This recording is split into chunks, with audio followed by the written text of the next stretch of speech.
Hello guys, welcome back to the new video in new class. हम लोग पढ़ रहे थे भारत का भूगोल यानी कि इंडियन ज्योग्राफी के बारे में। और ये बुक है माजिद हुसैन द्वारा लिखी हुई पुस्तक। ठीक है, और इसमें हम लोग 9वां चैप्टर पढ़ रहे थे एग्रीकल्चर के बारे में। इसमें हम लोगों ने बहुत सारे हेडिंग्स पढ़ लिए थे, जैसे कि भारत में हरित क्रांति, उच्च उत्पादक किस्मों के गुण और फसल बीमा, इन सब के बारे में। आज का हमारा अगला हेडिंग है नए बीजों को अपनाने में भौगोलिक बाधाएं या दबाव क्या क्या आती हैं। ठीक है, तो चलिए इसको शुरू करते हैं। नए बीजों के किस्म कम अवधि तक भूमि का उपयोग, कम मात्रा में जल का उपयोग, अधिक श्रम बल का उपयोग तथा नए रोजगार के अवसर उत्पन्न करते हैं। परंतु इन बीजों से अधिक पैदावार प्राप्त करने के लिए फसलों को समुचित देखभाल की आवश्यकता होती है।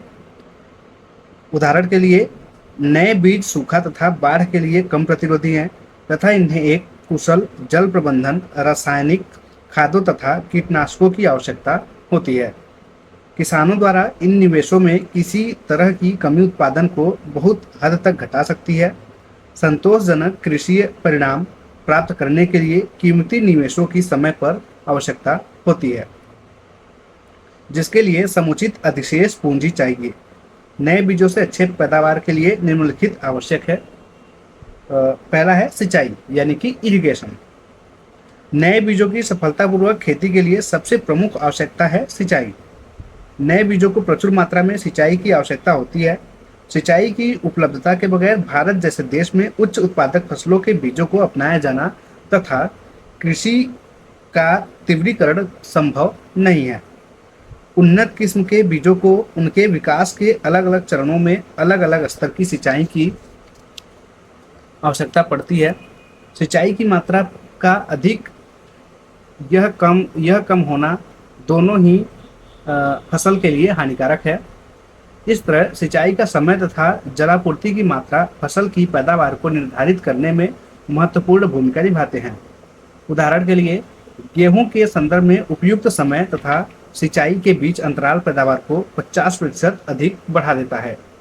यदि अन्य निवेश, खाद इत्यादि का उपयोग नहीं किया गया हो तो भी। बुआई के 3 हफ्ते बाद ही गेहूं की पहली सिंचाई पैदावार को 30% बढ़ा देती है। इसके अतिरिक्त संबंधित निवेश जैसे रासायनिक खाद तथा कीटनाशक अच्छी तरह काम तभी करते हैं यदि फसल को समय पर सिंचाई प्रदान की गई हो। सिंचाई के बगैर अन्य निवेश कारगर नहीं होते हैं। नियंत्रित सिंचाई के बिना किसान को भूमि से उचित पैदावार नहीं मिलती है। दूसरा है रासायनिक खादों की उपलब्धता, अवेलेबिलिटी ऑफ केमिकल फर्टिलाइजर। समय के साथ मृदा की प्राकृतिक उर्वरता घट जाती है। उत्तरी भारत के विशाल मैदान जैसे प्रदेश में जहां कृषि क्रियाकलाप पिछले 5000 वर्षों से चला आ रहा है, मृदा की उर्वरता घट गई है। मृदा की उर्वरता को पुनः बढ़ाने के लिए भूमि को परती छोड़ना आवश्यक है या फिर इन पर खाद, गोबर, वनस्पतिक खाद या तथा रासायनिक खाद का प्रयोग कर इसकी उर्वरता को पुनः वापस लाया जा सकता है। उच्च उत्पादक फसल बीजों HYY के पौधे का तना छोटा होता है, इनका सख्त तिनका होता है तथा इन पर खाद का भारी मात्रा में प्रयोग असरदार होता है। इन छोटे पौधों को हंगरी वैरायटी कहा जाता है, जिन्हें रासायनिक खादों के रूप में अधिक ऊर्जा यानी कि खाद की आवश्यकता होती है। इसके विपरीत यदि परंपरागत फसलों की किस्मों पर अधिक मात्रा में खाद का प्रयोग किया गया तो वर्षा होने पर ये फसल खेत में लेट जाती हैं, फलस्वरूप प्रति इकाई क्षेत्र पैदावार घट जाती है।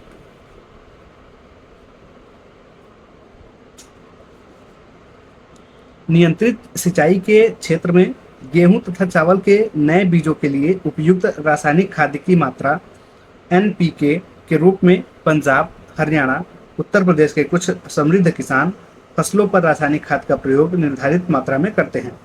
नए बीजों के लिए रासायनिक खाद NPK की मात्रा क्रमशः 90-45-45 kg प्रति हेक्टेयर होनी चाहिए। भारत में औसत रासायनिक खाद का उपयोग 140 किलोग्राम प्रति हेक्टेयर है 2014 से 15 के बीच।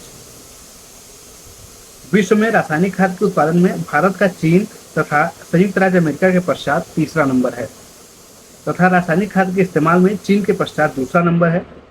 देश में उर्वरकों की सकल खपत 2014 से 15 के प्रति हेक्टेयर एनपीके पोषक तत्वों के साथ लगभग 145 किलोग्राम थी। राज्य पर राज्य दर राज्य उर्वरकों की खपत के आंकड़े अलग अलग हैं। पंजाब में यह लगभग 238 किलोग्राम प्रति हेक्टेयर है, आंध्र प्रदेश में 225 किलोग्राम प्रति हेक्टेयर है, हरियाणा में 220 किलोग्राम प्रति हेक्टेयर, तो तमिलनाडु में 210 किलोग्राम प्रति हेक्टेयर है।